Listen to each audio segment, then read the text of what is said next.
Well, I apologize if you clicked on this video and thought it was actually going to be ASMR. It's not. I've already blown out your headphones and your eardrums. This is Home Studio Pro. We're here to talk about microphones for ASMR content creation. Now, most of you know what ASMR is, but for the small percentage who don't and still clicked on this video, it's autonomous sensory meridian response. It's the tingles, right? That tingling sensation you sometimes get. It starts and it feels like it's up here on your scalp and then maybe down your spine, and goosebumps and chills all down your body. And there's no real rhyme or reason how we get these, why we get these, what is the body actually doing. Most times they're completely unexpected when they happen in real life.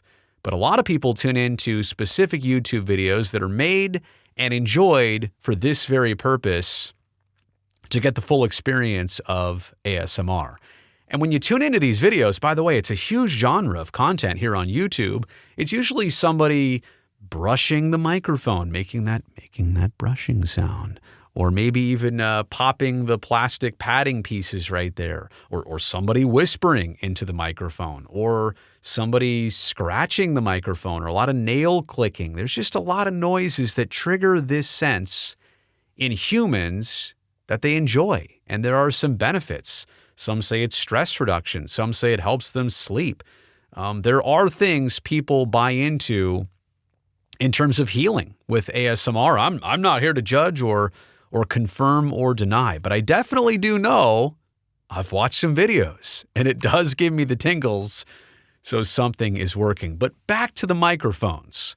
ASMR, like to make a good video, you need really great audio. And great audio, as you know on this channel, means the right microphones, the right processing, and ultimately, kind of most importantly, the right space. And again, I don't necessarily mean how it looks, but in this case especially, how it sounds.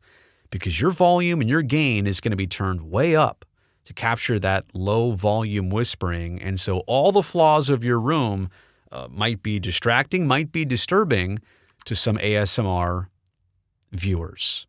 So what do you need to make a good ASMR video audio-wise? What are the things you should prioritize? Number one, there's no question about it, you need a condenser mic as opposed to a dynamic mic. Don't ever make an ASMR video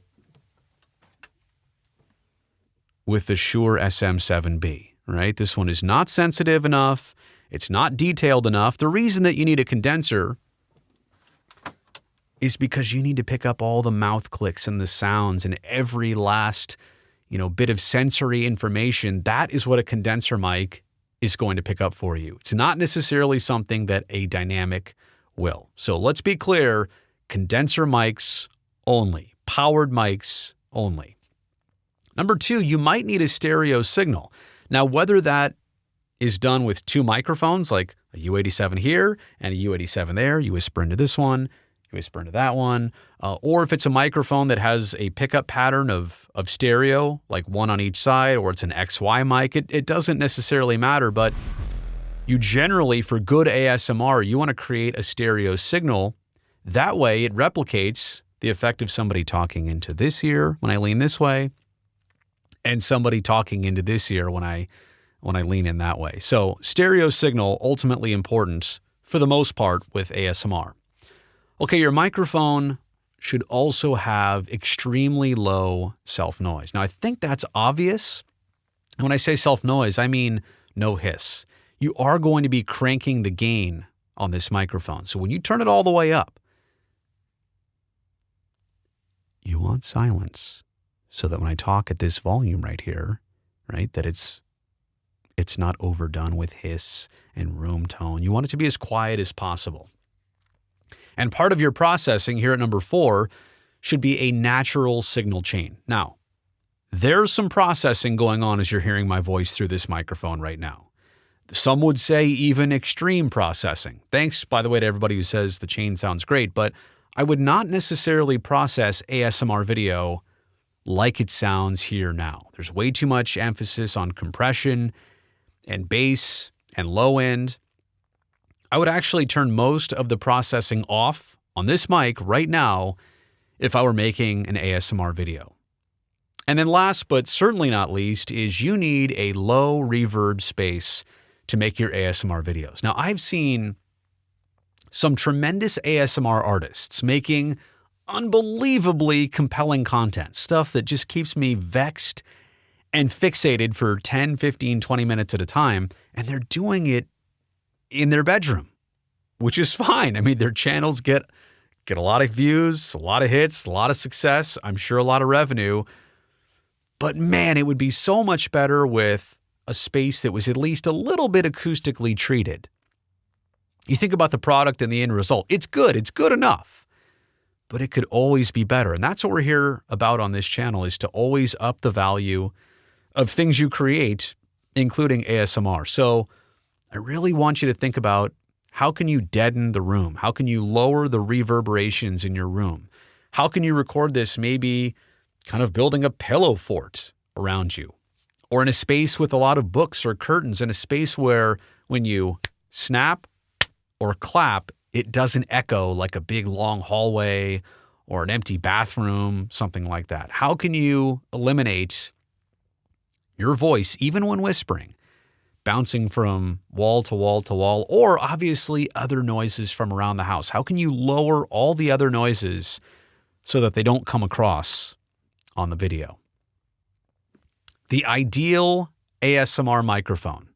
I'm here to recommend it to you because I own one. I've used it a ton. The price point is intimidating, and especially if you need two of these, and yeah, you kind of need two of these for that whole stereo imaging thing. The Neumann TLM-103, a little bit north of $1,000, but this microphone, ultimate detail, ultimate frequency curve for the voice, ultimate low in self-noise. This is the end game mic, in my opinion, if you are making ASMR videos. Again, I realize the cost might prohibit a lot of people from owning or utilizing it, but that one in my mind is top of the list. Other great ones that intrigue me, I've never owned an AKG C414, but I've seen others use it. I've listened to the quality of the audio, can highly recommend that mic. It also has a lot of the great features. It's a condenser, multiple patterns, low self-noise. I have owned previously a Rode NT1. Now that one comes in at a lot cheaper cost.